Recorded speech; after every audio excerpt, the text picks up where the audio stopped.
میں تو امتی ہوں اے شاہ امم، کر دے میرے آقا اب نظر کرم۔ میں تو امتی ہوں۔ نستعینہ ونستغفرہ ونؤمن بہ ونتوکل علیہ ونعوذ باللہ من شرور انفسنا ومن سیئات اعمالنا، من يهد الله فلا مضل له ومن يضلل فلا هادي له، نشهد أن لا إله إلا الله وحده لا شريك له، ونشهد أن سيدنا ونبينا ومولانا محمدا عبده ورسوله صلى الله تعالى عليه وعلى آله وأصحابه وأتباعه وأزواجه وذرياته وبارك وسلم تسليما كثيرا كثيرا، أما بعد۔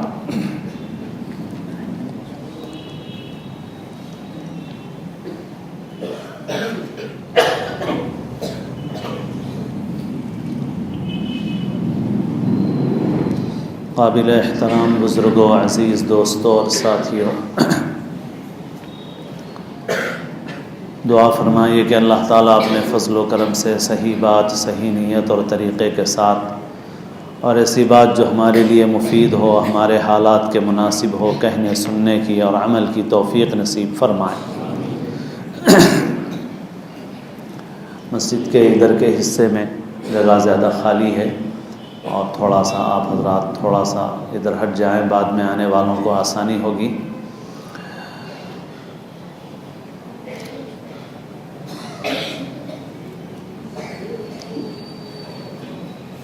اصل میں آج کی مجلس تو حضرت سے استفادے کے لیے ہے، اور حضرت کے ساتھ تشریف لائے ہوئے ہیں حضرت مفتی سید محمد صالح صاحب مقدس اللہ، جو حضرت مولانا محمد شاہد صاحب مقدس اللہ کے صاحبزادے ہیں، حضرت جی مولانا انعام الحسن صاحب رحمۃ اللہ علیہ کے نواسے ہیں، مظاہر علوم کے نائب مفتی بھی ہیں اور استاد بھی ہیں، تو مفتی صاحب سے بھی سنیں گے، اور اخیر میں حضرت کی نصیحت اور دعا ہوگی۔ اب اس موقع سے بچوں کے ختم قرآن کا بھی نظام رکھ لیا گیا ہے، باقی اصل مقصود تو دینی افادہ و استفادہ ہے۔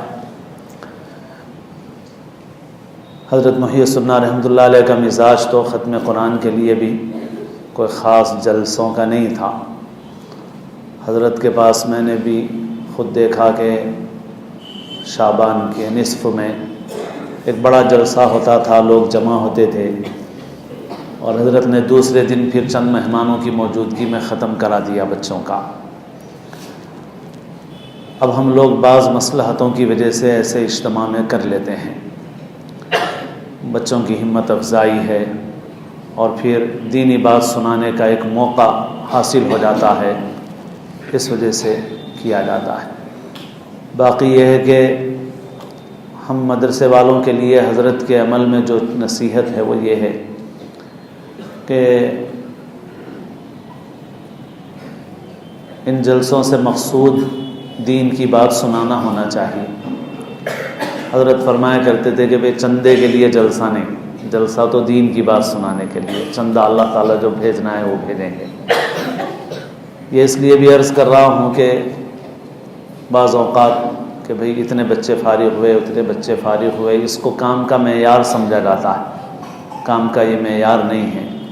کام حقیقت میں کتنا ہو رہا ہے، کتنا فائدہ ہو رہا ہے، کتنے اخلاص سے ہو رہا ہے، کتنا اصول کے مطابق ہو رہا ہے، یہ مدرسے والے خود جانتے ہیں، اور ہمیشہ اس کا جائزہ لینا، اس کی فکر کرنا چاہیے۔ اتنے بچے فارغ ہو گئے، اتنے بچے فارغ ہو گئے، اس سے کام کا معیار متعین نہیں ہو جاتا۔ بعض بچے ایسے ہوتے ہیں ہمارے مدرسوں میں کہ چند دن پڑھ کے چلے جاتے ہیں، حفظ بھی نہیں کر سکتے، کوئی خاص مرحلے تک بھی نہیں پہنچ سکتے، مگر ان کی زندگی پر مدرسے کے اثرات رہتے ہیں۔ جو لوگ مدرسوں کے ان اثرات سے ناواقف ہیں وہ بہت معترض ہوتے ہیں۔ مدرسوں میں ہمارے ایک تعداد ایسی بھی ہوتی ہے بچوں کی جو لمبا وقت گزارتی ہے، کن ذہن ہوتے ہیں، یا کوئی کمی ان میں فطرتاً تبان ہوتی ہے جس کی وجہ سے ایک لمبا وقت گزارتے ہیں۔ مدرسے والے جہاں کوشش ہوتی ہے وہاں کرتے ہیں کہ بھئی ان کو آگے بڑھایا جائے، مگر پھر بھی کافی وقت لگ جاتا ہے۔ جو لوگ گہرائی سے نہیں دیکھتے، سطحیت سے دیکھتے ہیں، وہ معترض ہوتے ہیں۔ لیکن اگر دیکھا جائے، بعض لوگ ادارے چلا رہے ہیں اور انہوں نے کہا کہ ہم اتنی مدت میں حفظ کرائیں گے، لیکن 1 سال میں جب بچوں کی ایک بڑی تعداد اس مدت میں کرنے کے قابل نہیں رہی تو ان کو ایگزٹ دے دیا گیا، خروج کر دیا گیا کہ جاؤ آپ۔ مدرسہ اخراج اس طرح سے نہیں کرتا۔ مدرسے میں رہتے ہیں، بعض وقت نہیں پڑھتے، بہت دیر سے پڑھتے ہیں، بہت لمبی مدت لگاتے ہیں، مگر ان کی زندگی پر اس کے اثرات رہتے ہیں، ان کی اولاد پر اس کے اثرات رہتے ہیں، ان کے خاندان میں اس کے اثرات پڑتے ہیں۔ وہ بہت کچھ کوئی نصاب پورا کر کے نہیں جاتے، مگر ان کو شعور آ جاتا ہے، دین کی سمجھ آتی ہے، دین کی قدر آتی ہے۔ بعض اوقات ایسا بھی ہوتا ہے کہ خود ان کی عملی زندگی ظاہراً اچھی نہیں معلوم ہوتی، یعنی وہ پینٹ شرٹ میں آ گئے اور عام لوگوں کی طرح بظاہر نظر آ گئے، مگر ان کے خاندان میں، ان کے گھر میں جب مختلف موقع ہوتے ہیں تو وہ شریعت و سنت کی بات کر سکتے ہیں، کرتے ہیں، رہنمائی کرتے ہیں۔ میں کہتا ہوں ہمارے مدرسے میں بھی ہیں ایسے بچے، کیا کیا جائے ان بچوں کو؟ اگر ان بچوں کو ہم نکال دیں، اسکول والوں نے تو نکال ہی دیا، ہم بھی اگر نکال دیں گے تو بچے کہاں جائیں گے؟ یہ سڑکوں کے حوالے ہوں گے، باہر کے ماحول کے حوالے ہوں گے۔ جو لوگ بہت سطحی نظر رکھتے ہیں وہ مدرسوں پر بہت معترض ہوتے ہیں کہ صاحب اتنے برس سے بچہ ہے، کیا کریں ہم نکال دیں گے تو کہاں جائے گا بچہ؟ ہم کبھی مجبوری میں نکالتے بھی ہیں، لیکن ہم عام حالات میں نہیں کرتے ایسا۔ بچہ یہاں رہتا ہے، عمر کا ایک حصہ گزارتا ہے، بعض اوقات حفظ کر لیتا ہے بمشکل، بعض اوقات مشکل سے حفظ بھی نہیں کرتا، ناظرہ کرتا ہے، کبھی وہ بھی نہیں کرتا، مگر وہ یہاں سے جاتا ہے تو اس کی زندگی پر برابر اس کے اثرات باقی رہتے ہیں، بہت دور تک اس کے اثرات جاتے ہیں۔ تو مدرسہ تو ہر صورت میں فائدہ پہنچا رہا ہے۔ مدرسے کا معیار یہ نہیں ہے کہ اتنے فارغ ہوئے اتنے فارغ ہوئے، اس کے نتیجے میں کبھی مدرسے کے ذمہ داروں میں بھی یہ بات آ جاتی ہے کہ صاحب بے اصولیاں کرنے لگتے ہیں۔ بے اصولیاں اس طرح سے کرتے ہیں کہ صاحب جیسے ہی معلوم ہوا کہ بچہ زیادہ پارے پڑا ہوا ہے تو اس کو باہر قیمت داخلہ دے دیتے ہیں، اس لیے تاکہ ہماری لسٹ میں کچھ اضافہ ہو جائے فارغین کا۔ تو یہ نہیں ہے، یہ اخلاص کے خلاف ہے، اصول کے خلاف ہے، اللہ تعالیٰ یہ نہیں دیکھیں گے۔ حضرت جو کرتے تھے، میں اس کا جو ہم کو سبق اس سے ملتا ہے وہ عرض کر رہا ہوں آپ کے سامنے کہ یہ چیزیں کوئی معیار نہیں ہیں، ہم کو کام اللہ کے لیے کرنا ہے۔ حضرت یہ فرمایا کرتے تھے کہ جلسہ مدرسے والوں کو کرنا چاہیے، مگر جلسہ اس لیے نہیں کرنا چاہیے کہ جلسے کے ذریعے سے چندہ کیا جائے، جلسہ اس لیے کرنا چاہیے کہ دین کی بات سنائی جائے گا۔ تو اب بعض مصلحتوں سے ہم لوگ یہ ختم قرآن، اب حضرت کی تشریف آوری تھی تو جو بچے اس وقت ختم کر سکتے تھے ان کا ختم کر لیا گیا، کچھ بچے باقی ہیں بعد میں ختم کریں۔ بہرحال کچھ متفرق باتیں عرض کر رہا ہوں آپ کے سامنے۔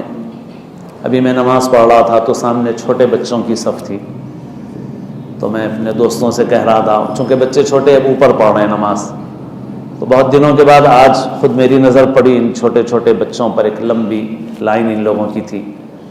ہم نے یہاں مدرسے میں بھی اب داخلوں کے معاملے میں، سابق کے معاملے میں بڑوں کی اجازت سے کچھ تبدیلی کی ہے، اور وہ یہ کہ پہلے 10 سال سے پہلے فیض العلوم میں داخلہ نہیں ہوتا تھا بچوں کا، لیکن اب 9 سال کی عمر میں داخلہ ہوتا ہے، اور 9 سال سے کچھ مہینے کم بھی رہیں تو بھی تجربہ کر کے دیکھا جاتا ہے، ہفتہ 15 دن اگر بچہ رہنے کے قابل ہے تو اس کا داخلہ لیا جاتا ہے۔ البتہ بڑے بچوں کے داخلے میں اب ہم زیادہ نہیں لے رہے ہیں داخلہ، کیونکہ بعض وقت بچے آتے ہیں 12 سال 13 سال کی عمر میں، اور یہاں کے معیار کے مطابق تجوید میں ان کو 2-3 سال کم سے کم لگ جاتے ہیں اکثر و بیشتر، پھر اس کے بعد ان کے حفظ میں ایک وقت لگتا ہے، اور بچے جب بڑے ہو جاتے ہیں تو بے قابو بھی ہو جاتے ہیں، پھر ان کا کام بہت لمبی مدت میں ہوتا ہے، اس سے نگرانی کے، تربیت کے بہت سے مسائل مدرسے میں پیدا ہوتے ہیں۔ پھر بچوں کی بھی عمر جب فارغ ہو رہے ہیں بچے تو بھائی 20 سال کی عمر میں جا کے، 19 سال کی عمر میں جا کے حفظ ہو رہا، تو ان کے لیے بھی زیادہ مفید نہیں ہو رہا۔ تو اور پھر بڑے مدرسے ہیں جہاں عالم کا کورس ہے، وہاں پر بڑے بچوں کا بھی ماحول ہے. یہ چونکہ خالص حفظ کا مدرسہ ہے تو اس وجہ سے یہاں پر بڑے بچوں کا وہ ماحول نہیں ہے. تو بڑے بچے اور چھوٹے بچوں کے اختلاط سے بہت سی مشکلیں پیدا ہوتی ہیں. تو اس وجہ سے اب 2-3 سال سے یہ اہتمام ہو رہا ہے کہ بڑی عمر والوں کو نہیں لیں گے ہم, چھوٹی عمر والوں کو. پہلے 10 میں نہیں لیتے تھے, اب 9 میں بھی لیں گے, اس سے کچھ کم میں بھی تجربہ کر کے دیکھیں گے, اگر لائق ہیں تو لے لیں گے. تو اس طرح سے چھوٹے بچوں کی ایک خاصی تعداد مدرسے میں ہو گئی ہے. وہ عام طور پر نمازیں اوپر پڑھتے ہیں, تو میری خود بہت دنوں کے بعد آج ان بچوں پہ نظر پڑی تو مجھے اچھا بھی لگا بہت, اور مجھے حضرت کا زمانہ بھی یاد آیا, حضرت محی السنہ رحمۃ اللہ علیہ کا. میں اساتذہ اور مدرسے کے خدام, چاہے اس مدرسے کے ہوں چاہے ہم لوگ کسی اور مدرسے سے تعلق رکھنے والے ہوں, سب کے لیے عرض کر رہا ہوں حضرت کی باتیں کہ حضرت کا جو رعب تھا, خدا داد رعب تھا وہ, اور حضرت کی آنکھیں ایسی تھیں کہ کوئی آنکھ سے آنکھ ملا نہیں سکتا تھا حضرت کی. اللہ نے غیر معمولی رعب دیا تھا, تو اس کی وجہ سے لوگ تو ڈرتے تھے بہت. حضرت کی شفقت بھی بہت تھی, جو لوگ تعلق رکھتے ہیں وہ جانتے ہیں, لیکن حضرت کا جو جلال تھا اس کی وجہ سے لوگ بہت ڈرتے تھے. لیکن ہردوئی میں جب ہم جاتے تھے تو دیکھتے تھے کہ جو بہت چھوٹے چھوٹے بچے ہیں, بڑے تو ڈر رہے ہیں حضرت سے, اور جو جتنے چھوٹے چھوٹے بچے تھے, حضرت جیسے ہی گھر سے باہر نکل کے آتے تھے, ویل چیئر پہ آتے تھے, تو یہ بچے سب گھیر لیتے تھے حضرت. اور حضرت بھی بہت شفقت سے محبت سے پیش آتے تھے چھوٹے بچوں کے ساتھ. روایات میں ہے کہ حضرت عمر رضی اللہ تعالیٰ عنہ کی شان بھی یہی تھی کہ بچے مانوس ہو جاتے تھے. حالانکہ حضرت عمر سے کیسا جلال تھا ان کا, لوگ تھراتے تھے ان سے, ڈرتے تھے, مگر چھوٹے بچے بہت قریب ہوتے تھے. اساتذہ کو, ذمہ داران مدرسہ کو بھی یہ بات سمجھنے کی ہے, اپنے بڑوں سے یہ چیزیں سیکھنے کی ہیں کہ یہ جو چھوٹے بچے ہیں یہ بہت شفقت اور محبت کے قابل بچے ہیں, اور یہ بہت قیمتی اثاثہ ہیں. حضرت محی السنہ رحمۃ اللہ علیہ اساتذہ سے فرمایا کرتے تھے یہ ہمارا معاش بھی ہے, ہمارا معاد بھی ہے, انہی سے ہماری آخرت بننے والی ہے. دنیا میں کوئی کسی بھی فیلڈ میں کام کرے گا, کمائی کرے گا تو ایک وقت تک کی کمائی ہے, وظیفہ پائے گا, پی ایف پائے گا تو بھی ایک محدود حد تک ہے. لیکن اگر آدمی ان بچوں پر کچھ محنت کرے اخلاص کے ساتھ اللہ کے لیے, تو یہ بچے ذخیرہ آخرت بنیں گے, صدقہ جاریہ بنیں گے آدمی کے لیے, ایسا سلسلہ جو انشاءاللہ منقطع نہیں ہوگا کبھی. تو بہرحال یہ بچے یہ بہت بڑی نعمت ہیں ہمارے لیے بھی, اور ہمارے لیے بھی ذریعہ ہیں کہ ہم اپنے لیے نیکیاں جمع کر لیں, ان بچوں پر محنت کر کے, شفقت کے ساتھ ان سے معاملہ کر کے. حضرت کی تشریف آوری ہم سب کے لیے باعث برکت, باعث سعادت ہے, اور ہم سب محتاج ہیں اس کے. بعض اوقات بعض لوگوں کو خیال ہوتا ہے کہ بھئی یہ لوگ حضرت حضرت بہت بولتے ہیں. ویسے آج کل ہمارے جلسوں میں القاب تھوڑے زیادہ ہو گئے ہیں, اور جتنے القاب کہے جائیں اس سے زیادہ دل میں ہونا چاہیے. اور ہم نے اپنے بڑوں سے بھی طریقہ ایسے کہا ہے کہ دل میں زیادہ ہوتا ہے, زبان پہ القاب کم ہوتے ہیں. لیکن عام طور پر ہمارے جلسوں میں دل میں تو وہ نہیں ہے, مگر زبان پہ القاب بہت ہیں. یہ بھی ہماری کمی ہے. میں تو کہتا ہوں کہ آج کل بھائی وہ القاب بڑھ رہے ہیں اور قد گھٹ رہے ہیں. پہلے زمانے میں مولوی صاحب بہت بڑا نام تھا. حضرت شیخ الہند کو لوگ مولوی صاحب کہتے تھے, بڑے بڑے علماء کو مولوی صاحب بولتے تھے. مولوی صاحب کی بڑی قدر تھی, لیکن پہلے اس کی قدر گئی تو پھر مولانا آیا, پھر مولانا کی قدر گئی. آج کل کہتا ہوں حضرت داؤ پہ لگا ہوا ہے کہ ہر کس و ناکس کو حضرت بول دیا جائے.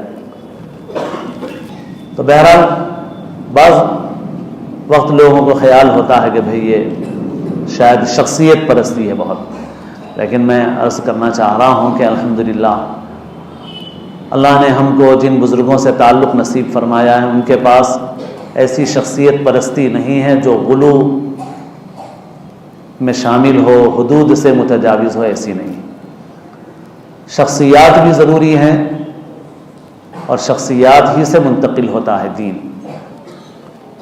رجال اللہ بھی ضروری ہے, کتاب اللہ بھی ضروری ہے. حضرت مفتی شفیع صاحب رحمۃ اللہ علیہ نے تفسیر معارف القرآن میں یہ چیز سورہ فاتحہ کی تفسیر میں تحریر فرمائی. اب یہ ہے کہ بھئی یہ جو بار بار بزرگوں کا نام لیا جاتا ہے اور بزرگوں کے سے ہونے والے نفع کی باتیں کی جاتی ہیں, تو یہ ایک حقیقت ہے. میں آپ کو یہی بتانا چاہ رہا ہوں کہ میں اسی مدرسے میں گویا ہماری پیدائش ہوئی. ہمارے والدین سلاخ پور میں مدرسہ قائم ہوا، وہاں سے مشتیال ہوا، مشتیال سے جنگاؤں سے حیدرآباد آیا، اور والدین ہمارے یہاں منتقل ہوئے. میری پیدائش حیدرآباد آنے کے بعد ہوئی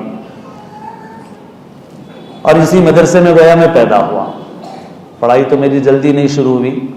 7 سال کی عمر میں تقریباً 2 سال والدہ کے ساتھ گاؤں میں بھی رہا.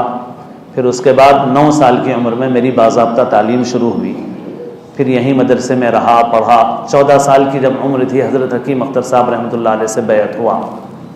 چند دن کا جوش تھا، پھر اس کے بعد میرا کوئی تعلق حضرت سے بھی نہیں تھا، اور حقیقت یہ تھی کہ مجھے بزرگوں سے بھی کوئی حسن ظن نہیں تھا، حضرت محی السنہ سے بھی کوئی حسن ظن نہیں تھا. آج لوگ یہ سمجھتے ہیں کہ شاید میں بہت پہلے سے حضرت ہی سے وابستہ رہا ہوں، لیکن میں اپنی اس عمر میں حضرت سے مجھے کوئی حسن ظن نہیں تھا، بلکہ ایک درجے میں برعکس معاملہ تھا. اور پھر اس کے بعد ہم حفظ سے فارغ ہوئے، پھر عربی درجات سے فارغ ہوئے، پھر دارالعلوم حیدرآباد میں 5 سال تک کتابیں پڑھائی، اور اس کے بعد میں حضرت محی السنہ رحمۃ اللہ علیہ سے بیعت ہوا. تو میں آپ کو بتانا کیا چاہ رہا ہوں کہ میں باوجود اس کے کہ یہاں پیدا ہوا، مگر میں بھی حضرت کو دیکھ کے سوچتا تھا کہ یہ اتنے عیش ٹھاٹ باٹ یہ کیسے بزرگ ہیں آخر. لیکن بہت بعد میں جا کے ہم کو عقل آئی، سمجھ آئی، ہم کو معلوم ہوا کہ کیا فرق ہے اللہ والوں میں اور دوسرے لوگوں کے اندر. ہم تو پیدا ہوئے فیض العلوم میں، اور ہمارے والدین پر، ہمارے گھرانے پر، اور خاص طور پر ہمارا اور حضرت مولانا عبدالقوی صاحب مدثر اللہ کا گھرانہ حضرت محی السنہ کا بڑا احسان ہے. تو مگر اس کے باوجود ہم حضرت کو نہیں جانتے تھے. ہم کو یہ نہیں معلوم تھا کہ کوئی وقت ایسا بھی تھا جب حضرت محی السنہ رحمۃ اللہ علیہ سائیکل پہ بیٹھ کے سلاخ پور مشتیال کا سفر کرتے تھے، لال بس میں بیٹھ کے سفر کرتے تھے، مچھر کاٹتے تھے. ہمارے گاؤں میں بھی جب حضرت آئے تو سامنے ایک جگہ کچرا ڈالنے کی تھی، وہاں حضرت کے لیے عارضی بیت الخلا بنایا جاتا تھا. تو حضرت کے مزاج میں جو نفاست تھی، جو لطافت تھی، اس کے باوجود حضرت نے اس زمانے میں جو مجاہدہ کیا، وہ مجاہدہ ہم کو نہیں معلوم تھا، تو ہم گمان نیک نہیں رکھتے تھے. بہت بعد میں جا کے ہم کو پتہ چلا. لکھنے میں شعر اور شیر ایک جیسے ہوتے ہیں، لیکن فارسی کا ایک شعر ہے کہ دونوں کو ایک مت سمجھو. شعر بھی ویسا ہی لکھتے ہیں، شیر بھی ویسا ہی لکھتے ہیں. شیر کے معنی دودھ کے ہیں، اور شعر جانور کو کہتے ہیں. تو دیکھنے میں دونوں ایک ہی ہوتے ہیں، مگر دونوں کی حقیقت میں بڑا فرق ہوتا ہے. تو بہرحال بہت بعد میں جا کے ہمارا حضرت سے تعلق ہوا. پھر ہم کو عقل آئی، سمجھ آئی کہ بھائی بزرگوں سے تعلق کی کیا اہمیت ہوتی ہے اور ان کی صحبت سے کیا فائدہ ہوتا ہے. بہت سی چیزیں ایسی ہوتی ہیں کہ انسان ان کو زبان سے بول نہیں سکتا، بیان نہیں کر سکتا. جیسے کسی اندھے نے پوچھا کہ بگلا کیسا ہوتا ہے، تو اس کو بتایا گیا کہ بگلا سفید ہوتا ہے. اور تو اس کو کیا سمجھ میں آئے گا کہ بگلا سفید ہوتا ہے. پھر کھیر کے متعلق اس نے پوچھا کہ کھیر کیسی ہے، تو بتانے والے نے بتایا کہ کھیر سفید ہے. تو اس نے پوچھا سفید کیسا ہوتا ہے، تو اس نے کہا بگلا جیسے. تو پھر اس نے پوچھا کہ بگلا کیسا ہوتا ہے، تو اس نے اپنے ہاتھ سے ایسے کر کے بتایا. تو اندھے نے ہاتھ پھیرا اور پھر اس کے بعد کہنے لگا یہ تو بڑی ٹیڑھی کھیر ہے. تو بہت سی چیزیں ایسی ہوتی ہیں کہ وہ جب تک آدمی خود محسوس نہ کرے اس کو بیان نہیں کیا جا سکتا. تو اللہ والوں کی صحبت کا بھی جو اثر ہوتا ہے، جو برکت ہوتی ہے، جو فائدہ ہوتا ہے، وہ آدمی بیان نہیں کر سکتا. اور وہ فائدہ کب ہوتا ہے؟ ہمارے حضرت حکیم صاحب دامت برکاتہم فرماتے رہتے ہیں کہ حضرت مولانا علی میاں رحمۃ اللہ علیہ کی نصیحت. حضرت مولانا علی میاں فرماتے تھے کہ بھئی جہاں جاؤ خالی ہو کے جاؤ تو بھرے ہوئے واپس آؤ گے، اعتراض لے کے جاؤ گے تو فائدہ نہیں ملے گا. خالی ہو کے جاؤ تو بھرے ہوئے واپس آؤ. اور حضرت مولانا علی میاں رحمۃ اللہ علیہ کا ایک بیان جو حضرت شاہ وسیع اللہ صاحب رحمۃ اللہ علیہ کے انتقال کے بعد جب حضرت مولانا علی میاں رحمۃ اللہ علیہ تشریف لے گئے الہ آباد، تو اس وقت جو بیان فرمایا تھا اس کو کئی مرتبہ تعمیر حیات نے شائع کیا. ہمارے والد صاحب رحمۃ اللہ علیہ نے بھی اس کو خاص اہتمام سے شائع کروایا تھا، ابھی بھی ہمارے پاس. اور اس بیان کا عنوان ہے اصلاح و استفادے سے کوئی مستغنی نہیں. تو وہ بیان پڑھنے کے قابل ہے. اس سے معلوم ہوتا ہے کہ اللہ والوں کی صحبت سے کیا فائدہ انسان کو حاصل ہوتا ہے. اور حضرت مولانا علی میاں کتنے بڑے عالم ہیں. اللہ نے ان کو اتنا بڑا مقام عطا فرمایا تھا کہ حضرت مولانا علی میاں نے 25 برس کی عمر میں ایک کتاب لکھی عربی زبان میں. وہ کتاب ہے ماذا خسر العالم بانحطاط المسلمین. پوری دنیا میں یہ گفتگو تھی کہ مسلمانوں کے زوال سے مسلمانوں کو بہت نقصان پہنچا، مگر حضرت مولانا علی میاں نے تحریر فرمائی کتاب کہ مسلمانوں کے زوال سے پوری دنیا کو کیا نقصان پہنچا ہے، پوری دنیا میں. اور عربی زبان ایسی تھی حضرت مولانا کی کہ جب وہ کتاب عرب علماء کے پاس گئی تو ان کو یقین نہیں آتا تھا کہ یہ کسی ہندوستان میں پیدا ہونے والے نوجوان نے یہ کتاب لکھی ہے. بعض لوگوں کے پاس کتاب پہنچی تقریض لکھنے کے لیے تو اسی شک کی وجہ سے وہ پسو پیش میں رہے کہ اس پہ کچھ لکھنا چاہیے کہ نہیں، پتہ نہیں کس کی کتاب ہے یہ. ہندوستان میں پیدا ہونے والا ایک نوجوان اور ایسی کتاب لکھے جس کا مواد ایسا ہو، جس کی زبان ایسی ہو. مگر اتنے بڑے صاحب علم ہونے کے باوجود حضرت مولانا علی میاں رحمۃ اللہ علیہ حضرت شاہ وسیع اللہ صاحب رحمۃ اللہ علیہ کے پاس جاتے تھے. حضرت مولانا عبد القادر صاحب رائے پوری سے تعلق تھا، حضرت شیخ کے پاس جاتے تھے. حضرت مولانا الیاس صاحب رحمۃ اللہ علیہ کے پاس جاتے تھے. اور حضرت مولانا محمد احمد صاحب پرتاپ گڑھی رحمۃ اللہ علیہ سے اخیر زمانے میں تعلق رہا. اور ایک کتاب کا بھی ذکر کیا کرتا ہوں میں کہ بھوپال میں ایک بزرگ رہتے تھے حضرت شاہ یعقوب صاحب مجددی نقشبندی رحمۃ اللہ علیہ. حضرت مولانا علی میاں اور حضرت مولانا منظور نعمانی جو اپنے زمانے کے جبال علم تھے، یہ دونوں ان کی مجلس میں جاتے تھے اور وقت گزارتے تھے، اور ان کے ملفوظات کو حضرت مولانا علی میاں رحمۃ اللہ علیہ نے جمع کیا. اور وہ کتاب بھی بڑی مؤثر اور مفید کتاب ہے، صحبت با اہل دل. کس کی باتیں ہیں؟ حضرت شاہ یعقوب صاحب مجددی نقشبندی رحمۃ اللہ علیہ کی باتیں. اور یہ دونوں اتنے بڑے عالم ہونے کے باوجود جاتے تھے. آج ہم لوگ 2-4 حرف پڑھ لیتے ہیں تو ہم سوچتے ہیں کہ ہم کو کیا ضرورت ہے صاحب، ہم تو خود ہی علامہ ہو گئے، ہم تو خود ہی مقرر ہو گئے، ہم تو خود ہی خطیب ہو گئے، تو ہم کو کیا ضرورت ہے. اور یہ اتنے بڑے جبال علم تھے، اور یہ اتنے ان سب اللہ والوں کی خدمت میں جاتے رہتے تھے، وقت نکال کے جاتے تھے، وقت گزارتے تھے ان کے پاس. حالانکہ ان کے پاس علم اور معلومات کی کمی نہیں تھی، اللہ نے بہت اونچا مقام عطا فرمایا. تو بہرحال میرے دوستو، بزرگوں کی صحبت کی بڑی اہمیت ہوتی ہے. بزرگوں کی باتیں بہت سیدھی سادی ہوتی ہیں بظاہر، لیکن ان کی بات چاہے ہماری پوری سمجھ میں نہ آئے، چاہے اس کے اندر کوئی چاشنی جیسے مقررین کی تقریر میں ہوتی ہے نہ معلوم ہو، مگر ان کے پاس بیٹھنا بھی، ان کی مجلس میں بیٹھنا بھی فائدے سے خالی نہیں. تو بہرحال یہ مجلس اسی لیے رکھی گئی ہے کہ ہم حضرت سے مستفید ہوں، اور حضرت ہی کی برکت سے کچھ باتیں ہم خدام بھی آپ کے سامنے عرض کر رہے ہیں. اور پھر اس کے بعد ایک بات عرض کر کے انشاءاللہ میں اپنی بات ختم کروں گا. پھر مفتی صاحب کی بات سے انشاءاللہ مستفید ہوں گے ہم لوگ. کہ بھئی آج 12 ربیع الاول ہے، اہتمام چل رہا ہے، اور اس مہینے میں سیرت کے جلسے بھی بہت ہوتے ہیں. تو میں چند باتیں جو ان دنوں میں عرض کر رہا ہوں اسی کو میں یہاں پر آپ کے سامنے بھی دہرا رہا ہوں. گزشتہ جمعے میں بھی عرض کیا اپنے پاس، اور 1-2 جگہ بھی عرض کیا کہ دیکھو بھائی، جہاں تک ربیع الاول کے مہینے میں کسی خاص دن کوئی اہتمام کا سوال ہے کہ بھئی کوئی دن منانا چاہیے یا نہیں منانا چاہیے، تو جہاں تک اس کا سوال ہے تو صحیح بات یہ ہے کہ اسلام کی ابتدائی 6 صدیاں مکمل طور پر خالی ہیں کسی خاص دن کے اہتمام سے. یعنی اللہ کے رسول صلی اللہ علیہ وسلم کا پورا دور، صحابہ کرام کا پورا دور، تابعین تبع تابعین کا پورا دور، پھر اس کے بعد کی کئی صدیاں، 600 سال ایسے گزرے ہیں کہ ان 600 برس میں امت مسلمہ میں دنیا کے کسی بھی حصے میں ربیع الاول کے کسی خاص دن کا کوئی اہتمام نہیں تھا. اور یہ ایک ایسی حقیقت ہے کہ جس کا کوئی بھی صاحب علم، چاہے وہ کسی بھی مکتب فکر کا ہو، اگر وہ واقعی صاحب علم ہے، سنجیدہ ہے، وہ انکار نہیں کر سکتا اس کا.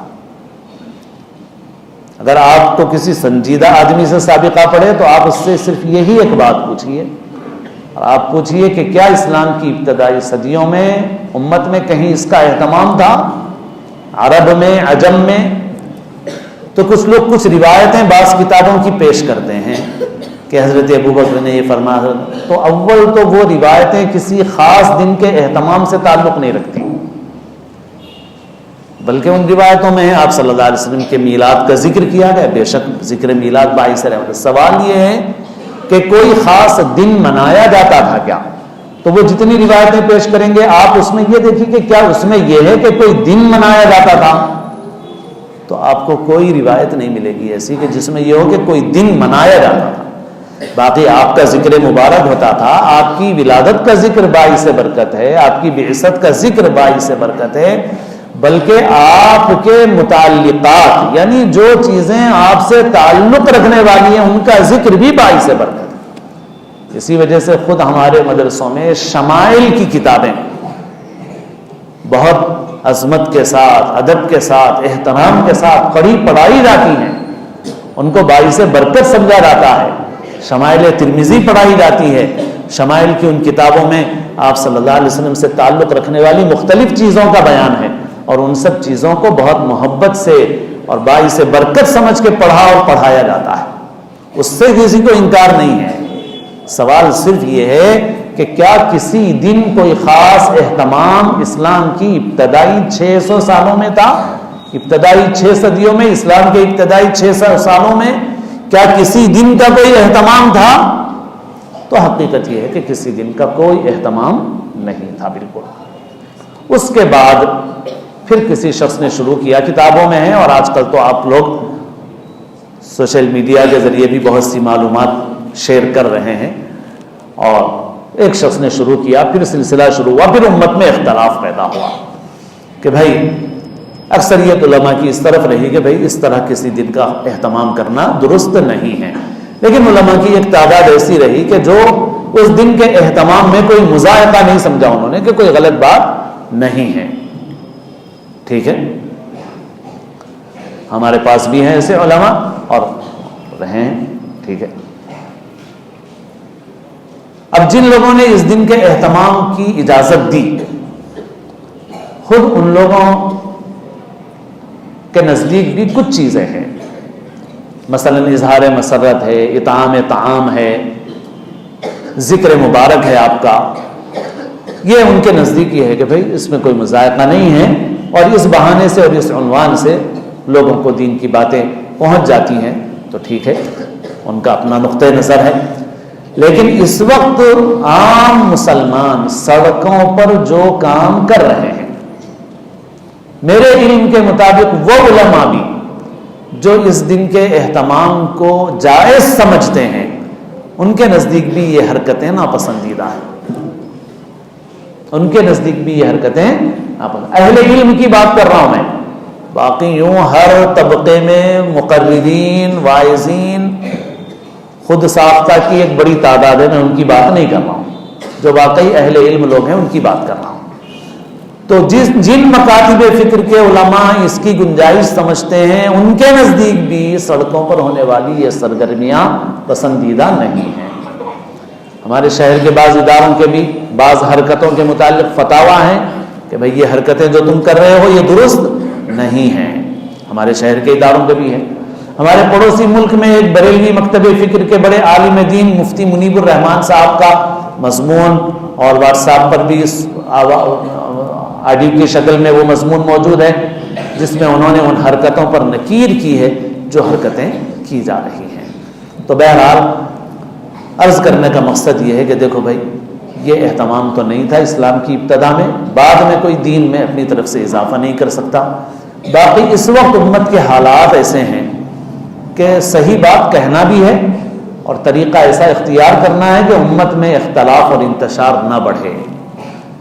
اس وجہ سے ہم جو بات ہے وہ بتا دیں، ایک دوسرے کو برے القاب سے نہ پکاریں، ایک دوسرے کے ساتھ بدگمانی نہ کریں، ایک دوسرے کو اللہ اور اس کے رسول صلی اللہ علیہ وسلم سے محبت میں جھوٹا نہ سمجھیں، عشق میں جھوٹا نہ سمجھیں، بلکہ ہم یہ سمجھیں کہ بھئی ان بیچاروں کو دین کا علم نہیں ہے، ان کو صحیح روشنی نہیں ملی ہے، صحیح لوگوں کی صحبت نہیں ملی ہے۔ اب صورتحال یہ ہو گئی کہ اس مبارک عنوان سے ایک دوسرے پر لعن طعن، ایک دوسرے کو کافر قرار دینا، ایک دوسرے کو بے دین قرار دینا، کوئی کہہ رہا ہے کہ بھئی تم جھوٹے عاشق رسول ہو، کوئی دوسرے کو کہہ رہا ہے کہ تم گستاخ رسول ہو. کسی مسلمان کے متعلق کسی گناہ کی بدگمانی بھی حرام ہے. اور کفر کی بدگمانی کیسے کی جا سکتی ہے کہ وہ کافر ہے اور بے ایمان ہے؟ اور یہ صورتحال امت کے لیے بہت نقصان دہ، بہت نقصان. اس وجہ سے جو باتیں متفقہ ہیں ان کے اوپر زور دیا جائے، جو صحیح بات ہے اچھے انداز سے بتا دی جائے. باقی یہ نہ سمجھا جائے کہ یہ جھوٹا ہے، یہ مشرک ہے، نہیں، ایسا نہیں. اس کے دل میں ایمان ہے، کمزور ہوگا مگر ایمان ہے اس کے دل. ہم یہ نہ کسی ایمان والے کو بے ایمان نہ کہیں. ہم حدیث شریف میں ہے کہ قیامت کے دن انبیاء کرام علیہ السلام شفاعت فرمائیں گے، حضور سرور عالم صلی اللہ علیہ وسلم شفاعت فرمائیں گے، اور ایک بڑی مخلوق دوزخ سے آزاد کی جائے گی، ان کو نکال کے جنت میں داخل کیا جائے گا. پھر اس کے بعد اللہ تعالیٰ فرمائیں گے کہ ہے کوئی جس کی تم سفارش کرو؟ تو انبیاء کرام عرض کریں گے کہ یا اللہ نہیں ہے، جس کا بھی کچھ ایمان ہمیں معلوم تھا ہم نے اس کو شفاعت کر کے نکال دیا.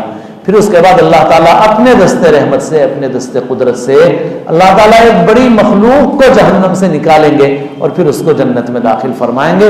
ان کا ایمان اتنا کمزور ہوگا کہ اس کا پتہ انبیاء کرام کو بھی نہیں چل سکا، اتنا کمزور ایمان. تو جس کے دل میں اتنا ذرہ برابر بھی ایمان ہے وہ بہرحال صاحب ایمان ہے، وہ بہرحال قابل قدر ہے.